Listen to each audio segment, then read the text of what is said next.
I'm Jessica. I'm a board-certified pediatric nurse practitioner and a first-time mom. So yes, I give baby advice by day and wipe spit up off my shirt by night. And today we're talking about something that's very common but slightly freaky looking the first time you see it. Umbilical hernias. Yep, even my own baby has one, so trust me, I get the what is going on with my baby's belly button moment. So let's get to it.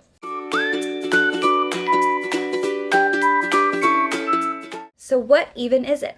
An umbilical hernia is when a part of the intestine pushes through a small gap in your baby's abdominal muscles right where the umbilical cord used to be. It looks like a soft bulge or a little balloon in your baby's belly button. Usually it gets worse when your baby is crying or straining, but it typically goes down when they're relaxing or resting. It can look like your baby's belly button is trying to become a button, but it's very, very common for newborns and preemies. It's honestly more of a cosmetic issue rather than a medical emergency. So why does this even happen? Here's the sciencey but simple version.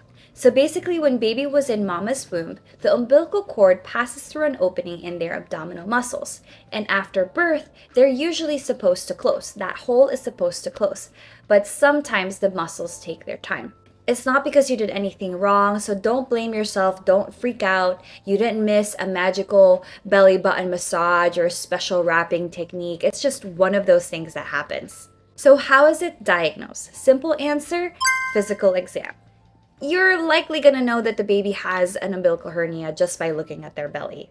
There's going to be a soft bulge there. It's saying hello to you. It's saying hello to the world. So you're likely going to know that your baby has an umbilical hernia. But for a formal diagnosis is when your baby goes for those well checks with your pediatric primary care provider.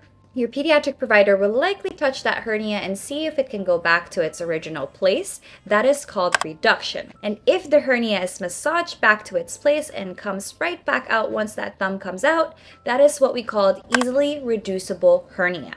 With that said, there are a few situations where it's worth to call your pediatrician. Number 1, if that bulge is red, painful, and hard to touch. If your baby is vomiting and that bulge is not going back in. If the hernia gets stuck and won't reduce even when your baby is calm. And lastly, if your baby just seems off, they're extra fussy, they're not feeding well, they're not acting like themselves, trust your gut and just call your pediatrician. These signs could mean that the hernia is incarcerated. That's just a fancy word meaning stuck. And it needs medical attention pretty quickly. It's rare, but it's not one to wait on. So when will it go away? Most umbilical hernias close without treatment by the time your kiddo is 4 to 5 years old. If it persists after that, we typically refer you to a pediatric surgeon. This usually means that your child will undergo general anesthesia so they can sleep through the procedure. The pediatric surgeon will likely make a small cut in the skin, put that little hernia back in, close the hole with some stitches, and possibly place some tape strips on top of it that will likely fall off 7 to 10 days after surgery. Pretty simple procedure. So if your baby's belly button is puffing out like a marshmallow, don't panic. Mine is doing it too.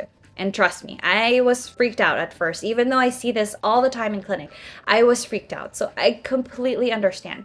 Don't panic, just leave it alone. Let it do its thing. My baby's about 4 months now and it honestly reduced significantly already. But please, don't tape a coin to fix it. Please, this is an old school trick. And we don't want to add skin irritation to the mix. So just let it do its thing. If this video made you a little bit more confident than how you were before this video, then I did my job. Please go ahead and like my video, subscribe to my channel, and comment down below for any other conditions you want me to dive deeper in. I've got plenty more real-life parenting tips coming your way, from one mom in the trenches to another. Thank you so much for watching. See you next time.